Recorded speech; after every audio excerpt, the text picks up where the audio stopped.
भारतं नमामि विघ्नेश्वरपादपङ्कजम्।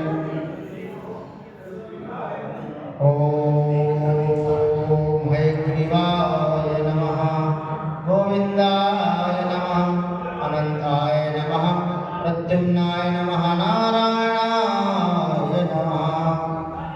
श्री गुरुदेव भगवान की जय हो।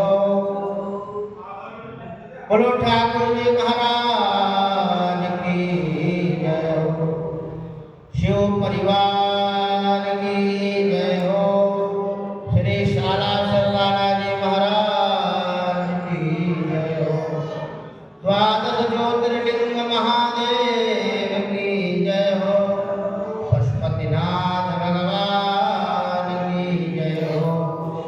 काशी विश्वनाथ भगवान की जय हो। श्री गुरुदेव भगवान की जय हो। जगदम्बा मैया की जय हो। नारायण नारायण नारायण, श्रीमन्नारायण नारायण नारायण, लक्ष्मी नारायण नारायण नारायण, श्रीमन्नारायण नारायण नारायण, श्रीमन्नारायण नारायण नारायण, बद्रीनारायण नारायण नारायण, बद्रीनारायण नारायण नारायण, लक्ष्मी नारायण नारायण नारायण। बोलो लक्ष्मी नारायण भगवान की। धर्मं भजस्व सततं त्यज लोकधर्मान्, सेवस्व साधु पुरुषान्, जहि कामतृष्णाम्। अन्यस्य दोषगुणचिन्तनमास्मुक्त्वा, सेवा कथारसमहो नितरां पिबध्वम्। भगवान भूतनाथ शंकर भगवान भोलेनाथ की पावन सन्निधि में, श्री ठाकुर जी महाराज की पावन सन्निधि में समस्त ग्रामवासियों का दिव्य स्नेह प्यार, उसकी पावन सन्निधि में भगवान की छत्र छाया में बैठ करके आज हम लोग बड़े भाग्यशाली हैं। आपके गांव में आज इतने पुण्यात्मा, इतने भावात्मक व्यक्ति, हमारे प्रिय सेवक श्री प्रमोद जी के द्वारा ठाकुर जी का मंदिर का निर्माण और ताराचंद जी के द्वारा शिव परिवार की स्थापना का जो ये आज उत्सव उपस्थित हुआ है, ये बड़ा ही मांगलिक है। भगवान की बड़ी कृपा होती है तब कोई ठाकुर द्वारा का निर्माण कराता है और भगवान की स्थापना कराता है।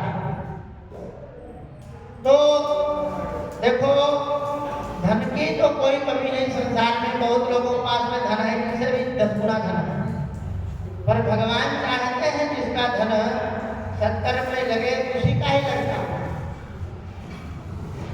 आज श्री ठाकुर जी महाराज के दरबार में हम आप सब बैठे हैं। 1 वर्ष पूर्व में जब हम यहाँ पर पाए का मुहूर्त करने आए थे, तो उस समय का जो यहाँ का दृश्य था और आज का दृश्य बिल्कुल अद्भुत, बहुत सुंदर, बहुत अद्भुत।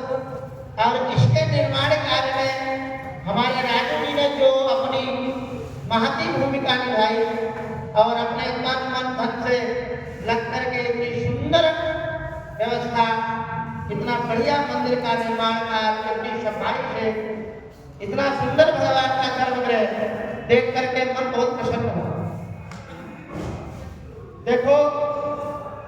अपने घर को सभी बनाते हैं और वो मजबूरी है, बनाने पड़ते, नहीं बनाओगे रहोगे कहाँ?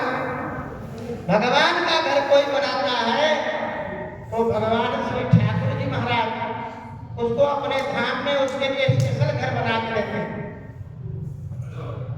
भगवान उसको अपने धाम में स्पेशल घर बना के देते हैं और अपने जैसा ही घर बना के देते हैं। आज ये 100 वर्ष की जिंदगी है पटोदा में। आप सब कितने भाग्यशाली हो कि भगवान का घर में भगवान का प्रवेश करा रहे हो। पूरे नगर में जो शोभा यात्रा निकली, भगवान के गुणगान हुए, माताओं ने मंगल कलश लेकर के अपने सिर के ऊपर और भगवान के गीत गाते हुए भगवान के घर में पधरावन हुआ। देखो भगवान कहते हैं श्रद्धावान लभते ज्ञानम तत्परः शीतेन्द्रियः ज्ञानम लब्ध्वा पराम शांतिम अचिरेणाधिगच्छति। शास्त्र में मोक्ष के 2 प्रकार बताए गए हैं। वैसे तो 4 आचार्यों के हिसाब से मोक्ष के 4 प्रकार हैं। एक सायुज्य, सामीप्य, सालोक्य और सारूप्य। भगवान के धाम में भगवान के रूप में रहना ये सारूप्य मुक्ति है। एक भगवान के निकट में रहना ये सायुज्य मुक्ति है। एक भगवान के लोक में रहना है सालोक्य मुक्ति है। एक भगवान के सामीप्य में रहना और एक उनमें मिल जाना। तो सायुज्य, सामीप्य, सालोक्य और सारूप्य ये भगवान की 4 प्रकार की मुक्तियां बताई गई हैं। पर ये जो 4 प्रकार की मुक्ति भगवान ने बताई गई है शास्त्रों में, ये चारों मुक्ति जो है ब्रह्मा जी के काल तक ही रहती है। जब तक ब्रह्मा जी रहेंगे तब तक ही आप मुक्त हो। और ब्रह्मा जी का 100 वर्ष पूरा हो जाएगा तो आपकी मुक्ति का काल संपन्न हो गया। समझो आपकी मुक्ति जो है वो अनलिमिटेड नहीं है, आपकी मुक्ति है लिमिटेड है। तो शास्त्र कहते हैं कि हृदय ज्ञानान न मुक्ति, ज्ञान के अभाव में मुक्ति नहीं है। मोक्ष का एक ही रास्ता है, ज्ञानादेवं तु कैवल्यम। मोक्ष केवल ज्ञान से प्राप्त होता है। आपने भगवान की उपासना करी, पूजा करी, पानी में खड़े रहे, जल में खड़े रह करके भगवान के मंत्र का आपने जप किया, उससे क्या हुआ? उससे पुण्य उत्पन्न हुआ, जिसको कहते हैं अदृष्ट। जो पुण्य उत्पन्न हुआ उस पुण्य के प्रभाव से आपको भगवान का धाम मिलेगा। अब भगवान के धाम में उस पुण्य के प्रभाव से आप कब तक रहोगे? जब तक भगवान एक कल्प तक ब्रह्मा जी की सृष्टि करते हैं और एक कल्प तक आप भी वहां रहोगे। उसके बाद में क्षीणे पुणे मर्तलोकम विशन्ति, पुण्य के अभाव हो जाने पर पुनः इस संसार में आना पड़ता है। तो ये जो आग तपना, पानी में खड़े होना, अन्न का ग्रहण न करना, खड़ी तपस्या करना, ये सारी मुक्तियां अनलिमिटेड नहीं है। ये सभी मुक्तियां सीमित हैं, इनका दायरा सीमित है। ये निरंतर रहने वाली मुक्ति नहीं है। इसलिए भगवान कहते हैं शाश्वत शांतिम निगच्छति। वो जो शाश्वत शांति है उसको वो नहीं प्राप्त करता। शाश्वत, शाश्वत माने निरंतर, निरंतर रहने वाली शांति अगर किसी को पाना है तो ज्ञान से ही मिलेगी। ज्ञान के अभाव में मोक्ष नहीं है। तो ज्ञान कैसे मिलेगा? तो भगवान श्री कृष्ण ने अपने श्रीमद् भागवत गीता शास्त्र में कहा है श्रद्धावान लभते ज्ञानम। श्रद्धावान पुरुष को ही ज्ञान की प्राप्ति होती है।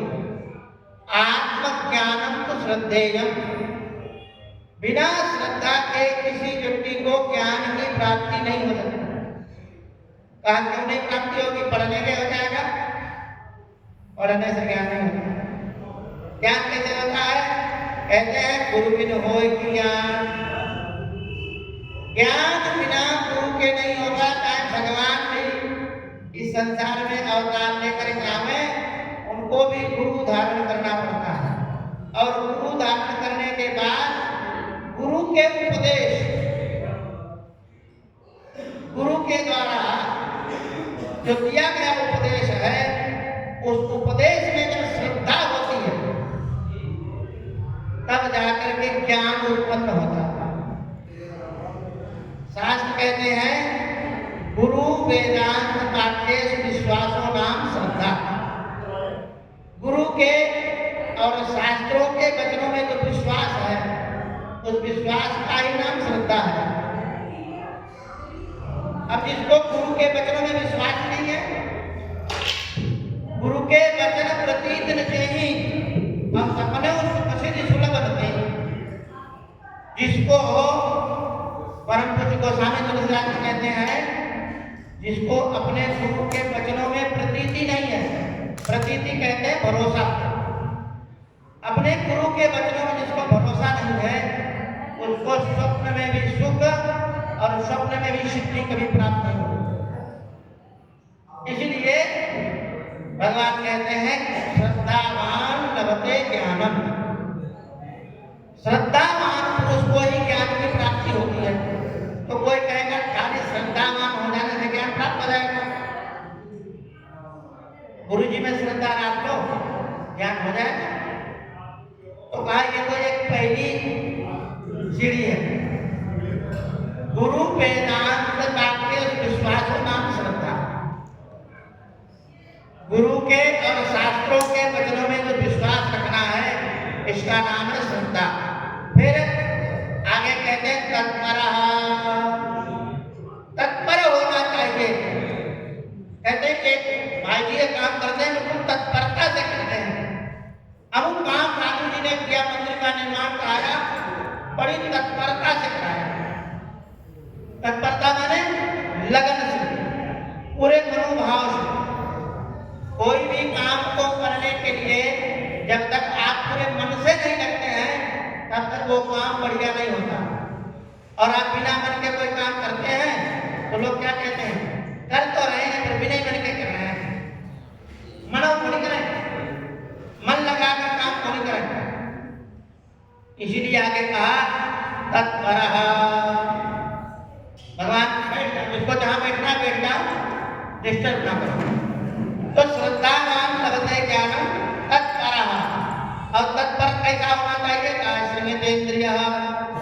इंद्रियों का संयम। इंद्रियों का जो संयम है, क्या खाना है, क्या नहीं खाना है, क्या पीना है, क्या नहीं पीना है, क्या देखना है, क्या नहीं देखना है, क्या स्पर्श करना है, क्या स्पर्श नहीं करना है, क्या सुनना है, क्या नहीं सुनना। शब्द, स्पर्श, रूप, रस और गंध, ये जो 5 विषय हैं, इन 5 विषयों का शास्त्र की आज्ञा अनुसार जो सेवन है, उसको बोलते हैं संयम। इसलिए भगवान का तत्परः संयतेन्द्रियः। इंद्रियों का संयम लेकर के और तत्परता हो गुरु के वचनों में। फिर भगवान कहते हैं जब इतना हो जाता है, गुरु के वचनों में विश्वास हो जाता है, इंद्रियों का संयम हो जाता है और तत्परता आ जाती है, माने उसको ज्ञान प्राप्त करने में चाव आ गया, मन में इच्छा आ गई, उछाव आ गया, उसको बोलते हैं तत्परता। तब कहते हैं ज्ञानम लब्ध्वा। भगवान कह रहे हैं फिर जाकर के वो ज्ञान को प्राप्त करता है। अब आप देखो, मान लो यहाँ पर कोई अन्न क्षेत्र चल रहा है और कोई व्यक्ति घी बांट रहा है, घी का लंगर लगाया है, आओ भाई घी ले जाओ, आओ भाई घी ले जाओ, आओ घी ले जाओ। तो कोई भी रास्ता चलता निकलता सुनता घी बन रहा, चलो वही भी ले लो।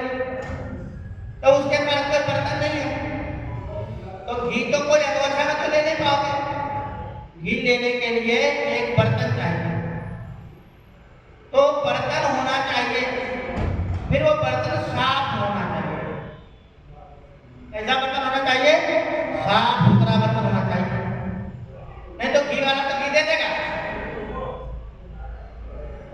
बांट रहा है वो आपको घी दे देगा, और आपका बर्तन साफ सुथरा नहीं है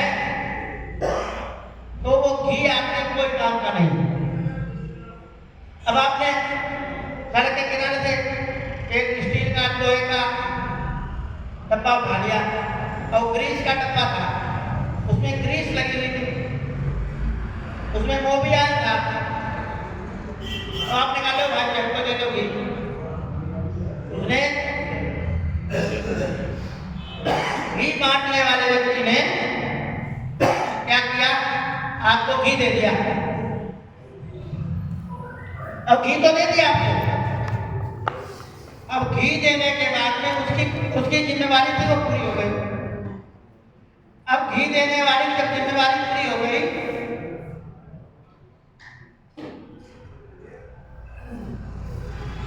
अब आपने सोचा घी ले आए हैं, अभी जाएंगे रोटी को चुपड़ेंगे, बढ़िया से रोटी को खाएंगे।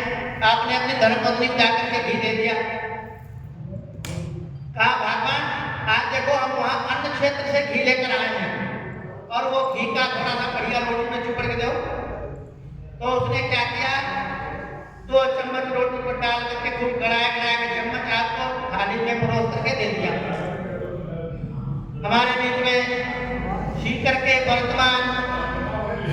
निवर्तमान सांसद हमारे प्यारे स्वामी सिंहानंद जी महाराज पधार रहे हैं। आप लोग सभी खड़े होकर के महाराज श्री का स्वागत करें और महाराज श्री थोड़ा विलंब से जरूर आए पर आए सही।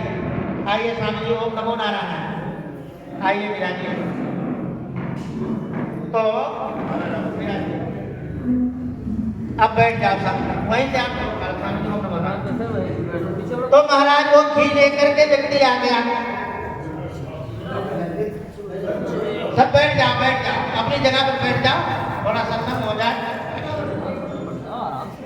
तो वो क्या बोलता है, अरे ये तो बहुत बदबू दे रहा है, ये कैसा घी दे दिया, तो जहर बांट रहा है, कैसा मिशन चला रहा, ये तो वहां जहर बांट रहा है प्रमोद।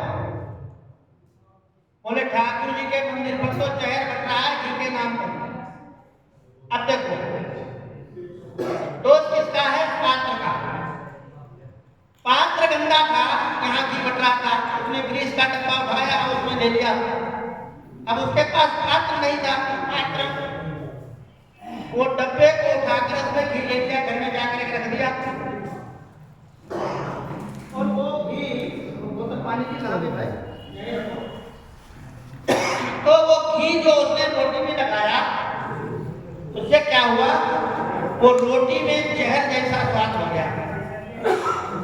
अब वो आदमी कोस रहा है किस्मत उसने घी दिया। अब वो घी देने वाले को कोस रहा है।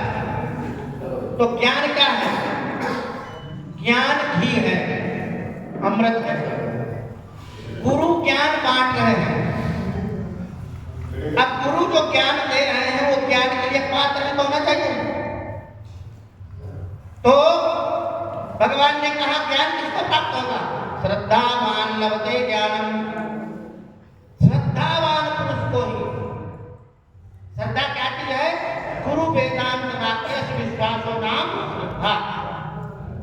जो गुरु के और शास्त्रों के वचनों पर जो विश्वास है उसका नाम श्रद्धा है। और फिर वो तत्पर होना चाहिए उसमें, और संयत इंद्रियों का संयम होना चाहिए। जिसकी इंद्रियों का संयम नहीं है, न तो उसका ये लोक सुखी है न उसका परलोक सुखी, न सुखम न परामगति। भगवान कहते हैं बसे इस इंद्रिया तस्य प्रज्ञा प्रतिष्ठिता। जिसकी इंद्रियां उसके बस में है उसी की ही प्रज्ञा प्रतिष्ठित है, वही स्थित प्रज्ञ है। तो भगवान ने स्थित प्रज्ञ के बारे में द्वितीय अध्याय में कहा है, स्थित प्रज्ञ का भाषा समाधिस्थ केशवा स्थिति की प्रभाषे किमासीत प्रजोति। जब अर्जुन ने पूछा तो भगवान ने कहा पूर्वोंगानीव सर्वसा। स्थित प्रज्ञ व्यक्ति अपनी इंद्रियों को विषयों से समेट करके, जैसे कछुआ अपनी इन सब इंद्रियों को समेट करके उस खपटा के नीचे बंद कर लेता है। फिर चाहे आप पत्थर मारो, लकड़ी मारो, उसमें कोई प्रभाव नहीं। तो शास्त्र में ज्ञान को ही मोक्ष का हेतु माना गया। ऋते ज्ञानान न मुक्ति, ज्ञानादेवं तु कैवल्यम। तो कैवल्य है, जो मोक्ष है, जो ज्ञान है, वो गुरु के बिना प्राप्त होगा नहीं। गुरु बिन होय कि ज्ञान, और ज्ञान की होय विराग बिन। गुरु के बिना भी ज्ञान नहीं होगा और वैराग्य के भाव में भी ज्ञान नहीं होगा। ज्ञान के लिए वैराग्य की आवश्यकता है। फिर ज्ञान की होय विराग बिन, गावई वेद पुराण, सुख की नहीं हरि भजन बिन। भगवान के भजन के बिना संसार में कोई सुखी नहीं हो सकता। राम भजन बिन सुनो खगेशा, मिटै न जीवन केर कलेशा। काकभूषण जी महाराज का गरुड़ जी का संवाद हो रहा है। तो काकभूषण जी महाराज को गरुड़ जी महाराज को कह रहे काकभूषण जी, राम भजन बिन सुनो खगेशा, हे खगेश, हे पक्षीराज, मिटै न जीवन केर कलेश। जीवन के जो क्लेश है, क्लेश क्या है? आप तो कहते हैं क्लेश कर दिया, अपने मारवाड़ी को नहीं क्या क्यों क्लेश करो, पर क्लेश 5 है। शास्त्र में 5 ही क्लेश कहे गए हैं, 5 ही दुख कहे गए हैं। सारे दुख उन्हीं में है। अविद्या, अस्मिता, राग, द्वेष, अभिनिवेश, पंच क्लेशा। ये 5 क्लेश हैं, इन्होंने ही सबको दुखी कर रखा। तो ज्ञान के अभाव में मोक्ष नहीं है। तो श्रद्धावान लभते ज्ञानम तत्परः संगते प्रिया, ज्ञानम लब्ध्वा, उस ज्ञान को प्राप्त करके भगवान कह रहे हैं, जो व्यक्ति गुरु के प्रति और शास्त्रों के वचनों में श्रद्धा रखता है, इंद्रियों का संयम रखता है और तत्पर है, तत्परः, फिर उसको तत्क्षण ज्ञान प्राप्त हो जाता है। ज्ञानम लब्ध्वा पराम शांति, और परम शांति, उसके आगे कोई स्थान नहीं है। जो परम गति है, न सब पुनरावर्तन, न सब पुनरावर्तन, पाकर तुम्हें फिर और कुछ पाना न रहता शेष है, पातान जब तक जीव तुमको भटकता सब शेष है। वो परम शांति भगवान का जो परम पद है, जिसको बड़े बड़े महापुरुष, अमलात्मा, विमलात्मा, योगींद्र, मुनींद्र, संत, सन्यासी, जिसको इतनी साधनाएं तपस्या करके उसको पाने के लिए प्रयास करते हैं, भगवान कहते हैं परम शांति। तो बोले कितना समय लग जाता है हमारा शांति को प्राप्त करने के लिए? तो भगवान कहते हैं अचिरेणाधिगच्छति। अचिरेणा माने चिर नहीं, अचिरेणा तुरंत। जैसे ही व्यक्ति के हृदय में संयम आएगा, तत्परता आएगी और श्रद्धा आएगी। श्रद्धा को गोस्वामी तुलसीदास जी ने बहुत सुंदर वर्णन किया। जब रामचरितमानस में गोस्वामी जी उसका निर्माण करने के लिए बैठ गए, तो उनके मन में विचार आया, मैं राम जी का इतना बड़ा चरित्र लिखने जा रहा हूँ। माने स्वामी जी है, कोई सीकर में कोई बड़ा आयोजन कर रहे हो, कोई उद्घाटन करने जा रहे हो, तो कहते हैं भाई पहले बालाजी का, भूमिया जी का, गोगा जी का, हरिराम जी का, बाबू जी का, कोई भी देवता का नारियल बधा दो, थोड़ा सा उद्घाटन करें, भगवान पूजा करें। तो गोस्वामी जी तो इतना बड़ा ग्रंथ रचने जा रहे हैं, और गोस्वामी जी बोले मैं किसका मंगलाचरण करूं, क्योंकि भगवान की कथा लिखते लिखते उनके मन में कहीं भगवान की भी श्रद्धा हो गई, फिर तो भगवान का साहित्य जो है वो बीच में रह जाएगा। तो गोस्वामी जी महाराज ने मन में विचार किया कि मैं पहले किसकी वंदना करूं। तो गोस्वामी तुलसीदास जी को वाल्मीकि मुनि का ही अवतार माना जाता है। वाल्मीकि तुलसी भय। तो वाल्मीकि मुनि जो भगवान का चरित्र 60,000 वर्ष पहले जो आर्ष ग्रंथ है, जिसको कहते हैं वाल्मीकि रामायण, वो लिख दिया था। तो वाल्मीकि रामायण के लिखने वाले गोस्वामी तुलसीदास जी हैं, वही तुलसीदास जी वाल्मीकि तुलसीदास जी हो गए। अब उन्होंने मन में देखो, रामचरितमानस में और वाल्मीकि रामायण में दोनों में शुरुआत एक अक्षर से हुई है, जिस अक्षर का नाम है बकार।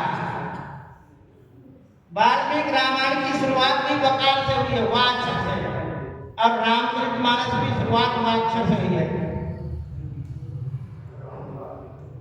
तो गोस्वामी जी शुरुआत किए वकारो ब्रह्मवाचकः। तो जो आप देखते होंगे सावन के महीना में लोग कांवड़ लेने जाते हैं, कांवड़, तो कांवड़ लेने जाते हैं, उनको और कोई मंत्र तो आता नहीं, क्या बोलते हैं? बोल बम बोल बम बोल बम बोल बम बोल बम बोल बम, वो बम बम बोलते हैं। तो बम क्या है? महाराज जी व्याकरण के विद्यार्थी रहे हैं, व्याकरण शास्त्र को समझते हैं। ये जो बकार है ये ओंकार का रूप है, और वाक्य पर जो बिंदी है ये ओंकार के ऊपर जो बिंदी होती है वाक्य ऊपर बिंदी है। आप ओम कहो चाहे बम कहो, दोनों का एक ही अर्थ है। इसीलिए गोस्वामी ने कहा वर्णानाम अर्थसंज्ञानाम रसानाम छंदसामपि मंगलानाम च कर्तारौ वंदे वाणी विनायकौ।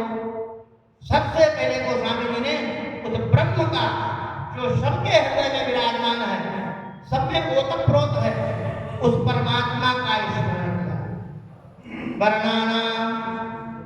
वर्णानाम में जो वा में जो बिंदी है वो ब्रह्म का वाचा। अर्थ संज्ञानाम जो वर्णों का अर्थ का जो समुदाय है, और रसानाम छंदसामपि, और छंद है। छंद कितने होते हैं किसी को मालूम है? 7 छंद होते हैं, गायत्री उष्णिक अनुष्टुप प्राति पंक्ति त्रिष्टुप जगति छंदांसी, ये 7 छंद होते हैं। कल एक आपके पाटोदा गांव से हमारे बहुत प्यारे लाडले पप्पू लाल जी पत्रकार हमारे पास आए, और पप्पू लाल जी ने कहा कि मैं एक मंत्र का जप कर रहा हूं, उसका नाम है श्री शिवाय नमस्तुभ्यम। मैंने कहा ये प्रदीप मिश्रा की खोज है, कोई शास्त्र का मंत्र नहीं है। ये प्रदीप मिश्रा केवल डपोर संख है। प्रदीप मिश्रा केवल मूर्ख है, उसने केवल शिव पुराण की कथा पढ़ी है, उसको न तो कोई शास्त्र का ज्ञान है, न तो उसने किसी गुरुमुख से बैठ करके शास्त्र का अध्ययन किया है। केवल डपोर संख। एक श्लोक का चौथा पाठ। स्वामी जी जानते हैं कि अनुष्टुप छंद में 8 चरण होते हैं, 8 8 16 और 16 16 32 अक्षरों का एक श्लोक होता है। क्या बोले? धर्म क्षेत्रे कुरुक्षेत्रे 8, समवेता गुरुस्वा 8, माम का पांडवा क्षेत्र 8, किम कुर्वत संजय 8, 32 हो गए। ये किम कुर्वत संजय, जैसा किम कुर्वत संजय है ऐसा ही श्री शिवाय नमस्तुभ्यम है। एक श्लोक का चौथा पाद है आखिरी का, और उसको इसने मंत्र बना दिया प्रदीप मिश्रा ने। और लोग आजकल पाठ सब करते हैं, हम कुछ लोग तो लिखते महाराज जी श्री शिवाय नमस्तुभ्यम। हमके प्रदीप मिश्रा की मानसिक संतानों कोई ज्ञान का पता नहीं है। मंत्र क्या होता है? जिसमें छंद हो। अब ये जो मंत्र है इसका छंद क्या होगा? रोज पाठ में महाराज जी बैठे हैं, क्या सुन रहे हैं? रहेंगे आराम से। अच्छा 5 मिनट में महाराज जी को सुना रहा हूँ। मैं यही श्रोता वक्ता ज्ञान विधि कथा राम के गुण, मैं जो बोल रहा हूँ वो महाराज जी को उद्देश्य करके बोल रहा हूँ, क्योंकि ये समझ सकते हैं मैं क्या कह रहा हूँ। तो किसी मंत्र में 3 चीजें होती हैं। तो मंत्र होता है, पहले मंत्र का ऋषि होता है, फिर मंत्र का छंद होता है, फिर मंत्र का देवता होता है। तो मैंने कहा महाराज इसका देवता कौन है, इसका छंद कौन है, इसका ऋषि कौन है, क्या विनियोग करोगे? आप एक मंत्र बोलते हो। हमारे जयपाल जी इंदौरिया यहाँ जो आचार्य हैं वो सबसे पहले आसन पर आपको बैठाएंगे तो क्या बोलेंगे? वरना हाथ में चल रहे ऊपर छठ दे ओ पवित्र पवित्र वा सर्वावस्थान के दो विवाह यह सुने पुंडरीकाक्ष संपाया ज्ञान रास्ते पुंडरीकाक्ष पुनाथ पुंडरीकाक्ष प्रणाम करते प्रणाम। तो उसके पहले क्या करते हैं, एक विनियोग करते हैं, विनियोग। वो मंत्र को जोड़ता है, जैसे रेलगाड़ी में वो टोचन होता है आपस में। अब टोचन हुए बिना डब्बा खाली है, रेल इंजन के साथ जुड़ा नहीं है। तो मंत्र का जो विनियोग होता है, आप कोई भी मंत्र जपते हो उसका विनियोग जरूर करो। विनियोग माने विशेष प्रकार से उसको जोड़ना मंत्र के साथ में। तो क्या बोलते हैं, ओम पवित्रा पवित्रवा इति मंत्रस्य वामदेव ऋषि अनुष्टुप छंदः श्रीमन्नारायण देवता हृदय पवित्र करने विनियोगः। अब वो मंत्र हुआ। अब कोई मंत्र में छंद ही नहीं है, न उसमें गायत्री है, न उसमें है, न अनुष्टुप है, न प्राति है, न जगती है, न त्रिष्टुप है, कोई छंद ही नहीं है। काहे का मंत्र? अच्छा, मंत्र का देवता होता है, तो मंत्र का देवता कौन है? क्योंकि जिसका मंत्र होता है उसका एक देवता होता है। गायत्री मंत्र है, इसको गायत्री मंत्र क्यों बोलते हैं? क्योंकि गायत्री छंद में है। गायत्री मंत्र कोई माता का मंत्र नहीं है। गायत्री मंत्र नारायण का मंत्र है, सूर्य नारायण का। और उसकी मंत्र का जो छंद है उसका नाम है गायत्री छंद। उसके देवता है सूर्य नारायण, सविता देवता और विश्वामित्र ऋषि। तो गायत्री मंत्र के विश्वामित्र ऋषि हैं, सवितुर देवता है सूर्य नारायण, और गायत्री छंद है। ऐसे ही कोई भी मंत्र होता है तो कहा गया है अचिराम, जो भगवान के मंत्र का जाप करते हैं, भगवान के मंत्र का पठन करते हैं, वो मंत्र में 3 चीजें होनी चाहिए। श्रद्धावान लभते ज्ञानम तत्परा सहितेन्द्रिया ज्ञानम लब्ध्वा पराम शांतिम अचिरेण अधिगच्छति। वो तुरंत ही उसको प्राप्त कर लेता है। पर कैसे प्राप्त करता है? अगर वो क्रम से चलता है। स्वामी जी महाराज को जाना है, मैं विषय को आगे और विस्तार करूंगा, मुझे नहीं जाना, मुझे जल्दी नहीं, मैं रोटी खाए बिना जाऊं तो नहीं देखूंगा। और महाराज जी तो देखो, इनके तो परिवार बड़ा है, हमारा तो छोटा सा ही परिवार है। हमको तो रोटी और कहीं मिलने वाली नहीं, इनको तो जगह जगह रोटी है। इसलिए तो महाराज जी का अभी सम्मान करिए, रोटी आइए, चंदन लाइए, माला लाइए, कटोरी में चंदन लाओ, पूजन का पूरा